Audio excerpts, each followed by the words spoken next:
Sugatan ng 5 Koreanong turista sa Lapu-Lapu City matapos matangin ng alon ang sinasakyan nilang banana boat.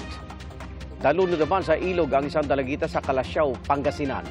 Saksi si Luan May Rondina ng GMA Regional TV. Balitang Bisdak.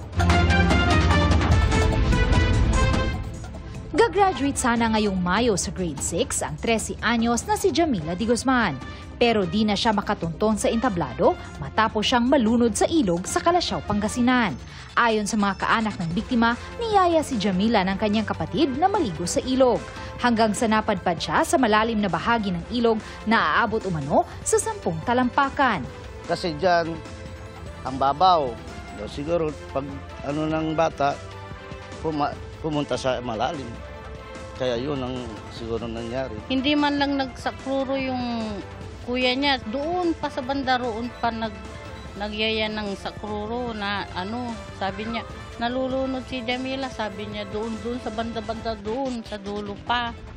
Kaya sana doon na nagsigaw-sigaw na nasagi pa yung bata. Tumanggi namang magbigay ng pahayag ang kapatid ng biktima na anyay na trauma sa pangyayari. Nauwi rin sa disgrasya ang bakasyon ng ilang Koreano matapos humampas ang kanilang sinasakyang banana boat sa mabatong lugar sa Lapu-Lapu City. Sugatan ang mga turista, kabilang ang 3 minor de edad. Batay sa investigasyon, biglang lumakas ang hangin kaya natangay ang banana boat.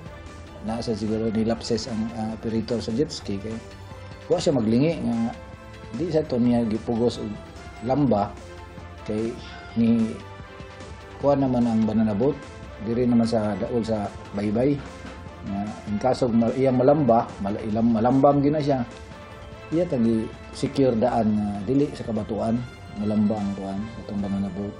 Nilinaw naman ng operator na nagkaayos na sila ng mga apektadong turista.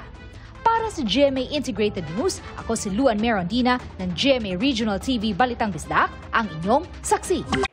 Mga kapuso, sama-sama tayong maging saksi.